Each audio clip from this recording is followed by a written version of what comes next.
지식의 놀이터다? 당신이 찾던 지식교양? 공평한 뉴스, 국민의 시선? 파격적인 아이디어와 상상력으로 뉴스를 디자인하는 시선 뉴스입니다.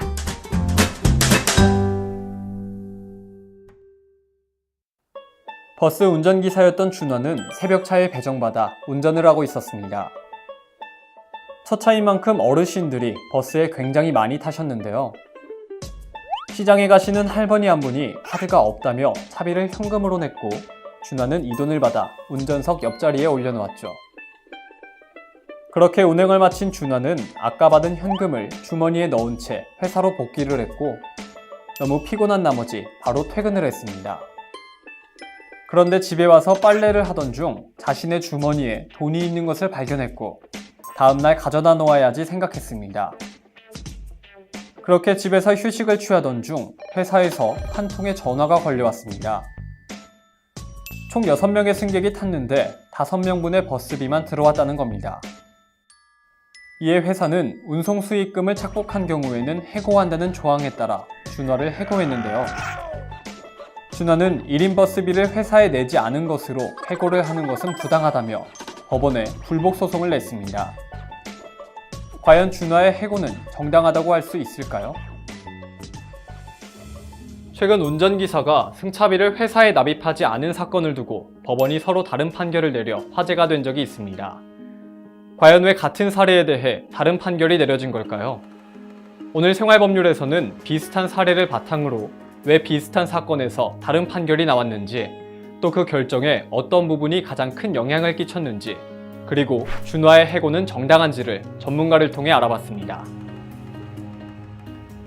이 사안과 같이 버스기사가 소액의 버스 요금을 회사에 제대로 입금하지 않았고 운송수익금을 착복한 경우 해고한다는 단체백에 따라 해고가 이루어진 사안에서 해고가 정당한지에 대해 여러 판례들이 있는데요.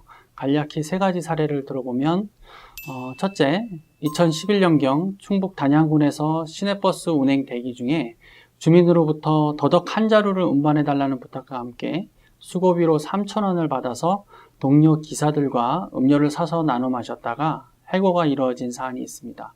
이에 대해 법원은 요금을 직접 훔친 것도 아니고 시골에서 짐을 전해달라며 음료수나 담뱃값 정도를 놓고 가는 것은 통상적인 것을 고려하면 단체 협약이 정한 부정행위로 보기 어렵다며 복직명령을 내렸습니다.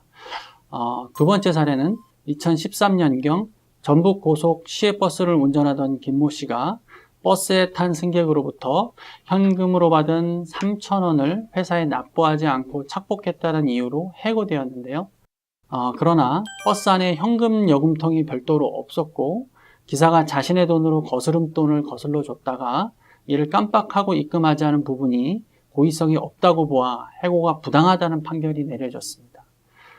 세 번째 사례는 2014년 1월경 버스기사 이모 씨가 현금 요금 2,400원을 회사에 덜 납입한 게 CCTV를 통해서 포착이 됐고 그에 따라 해고가 되었는데요.